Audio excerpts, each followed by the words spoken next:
বন্ধুরা, আজকের আলোচনায় আমরা নিয়ে এসেছি ফুলকি সিরিয়ালের আগামী পর্বের এক্সক্লুসিভ আপডেট।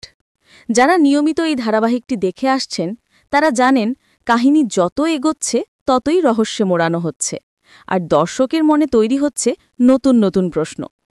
ঠিক সেই জায়গাগুলো নিয়েই আজকে আমরা বিস্তারিত আলোচনা করব, তাই ভিডিওটা একদম শেষ পর্যন্ত অবশ্যই দেখবেন।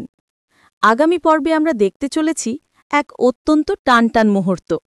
ফুলকি যখন প্রাণের ভয় নিয়ে আতঙ্কে কাঁপছে, ঠিক তখনই পুলিশ ঘটনাস্থলে পৌঁছে যায়।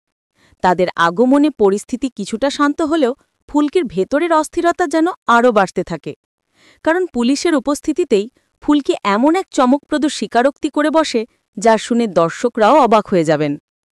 ফুলকি সরাসরি জানায় অভিরূপ সামন্তকে তার খুব পরিচিত মনে হচ্ছে, কিন্তু আসল রহস্য এখানেই। কেন হঠাৎ করে ফুলকি এমনটা বলল? আসলে যখন অভিরূপ সামন্ত তার দিকে বন্দুক তাক করে রেখেছিল, তখন ফুলকির চোখের সামনে ভেসে উঠেছিল অন্য এক চেহারা। সেই মুখটার কেউ নয়, তার জামাইবাবু রুদ্ররূপ সার্নাল।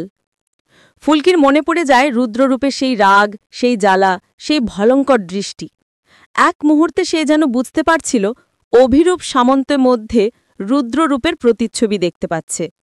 এখন প্রশ্ন হল, এটা কি শুধুই কাকতালীয়, নাকি এর পেছনে লুকিয়ে আছে আরও গভীর কোনো সত্য? এখানেই কাহিনীর আসল মোড়। দর্শকরা যেমন ভাবছেন, তেমনি ফুলকির মনেও জন্ম নিচ্ছে অসংখ্য প্রশ্ন।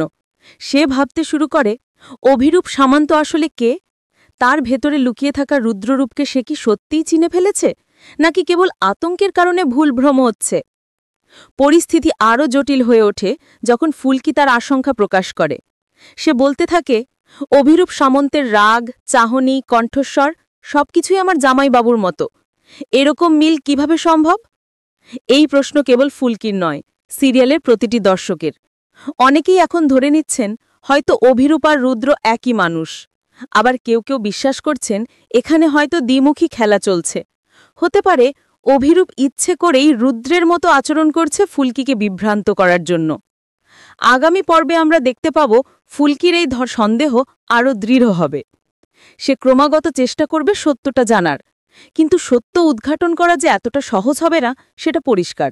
কারণ যদি অভিরূপ আসলেই রুদ্র হয়, তবে সে নিজের পরিচয় গোপন রাখতেই সব রকম চেষ্টা করবে। এদিকে পুলিশের ভূমিকা নিয়েও প্রশ্ন উঠছে।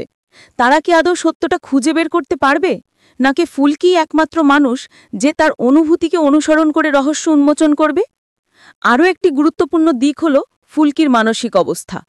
তার সামনে যখন বন্দুক তাক করা হয়েছিল, তখন ভয় আর হতাশা তাকে গ্রাস করেছিল। সেই মুহূর্তেই তার মনে রুদ্ররূপের কথা আসে। তাই দর্শকের মনে স্বাভাবিকভাবেই প্রশ্ন জাগছে, এটা কি নিছক মানসিক প্রতিক্রিয়া, নাকি সত্যিই সে রুদ্রকে চিনে ফেলেছে? যদি সত্যিই অভিরূপ সামন্ত রুদ্ররূপ সার্নাল হয়, তবে তার উদ্দেশ্য কি? কেন সে নিজের পরিচয় বদলে অন্য নামে সবার সামনে এসেছে? আর যদি তারা আলাদা মানুষ হয়, তবে ফুলকির ভূমের কারণ কি? এই ধাঁধার উত্তর পেতে গেলে আমাদের অপেক্ষা করতে হবে সিরিয়ালের পরবর্তী পর্বের জন্য। তবে একটা জিনিস নিশ্চিত, গল্প যত এগোবে ততই উত্তেজনা বাড়বে। বন্ধুরা, আমরা সবাই জানি ফুলকি চরিত্রটা সবসময় দৃঢ় মানসিকতার প্রতীক। কঠিন পরিস্থিতিতেও সে নিজের বুদ্ধি দিয়ে সমস্যার মোকাবিলা করে। তাই এবারও হয়তো ফুলকিই সবার আগে সত্যটা উদ্ঘাটন করবে, আর সত্য প্রকাশ পাওয়া মাত্রই গল্পে নতুন মোড় আসবে। দর্শকদের জন্য এটাও ভেবে দেখার বিষয় যে এই রহস্য কেবল ফুলকি আর অভিরূপের মধ্যে সীমাবদ্ধ থাকবে না। এর প্রভাব পড়বে পুরো পরিবারে, এমনকি সিরিয়ালের অন্যান্য চরিত্রের জীবনেও। শেষে বলা যায়, আগামী পর্বগুলোতে আমরা একদিকে যেমন উত্তেজনাপূর্ণ ঘটনা প্রবাহ দেখতে পাব, অন্যদিকে চরিত্রদের মানসিক টানাপোড়েনও পরিষ্কারভাবে ফুটে উঠবে। ফুলকির মনে প্রশ্ন, দর্শকের মনে কৌতূহল, পুলিশের অনুসন্ধান, সব মিলিয়ে গল্প এক নতুন উচ্চতায় পৌঁছতে চলেছে। তাহলে কি সত্যিই অভিরূপ সামন্তই রুদ্ররূপ সার্নাল?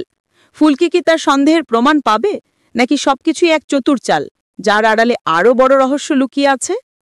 এই প্রশ্নের উত্তর আমরা পাব খুব শিগগিরই। তাই চোখ রাখুন ফুলকি সিরিয়ালের আসন্ন পর্বে।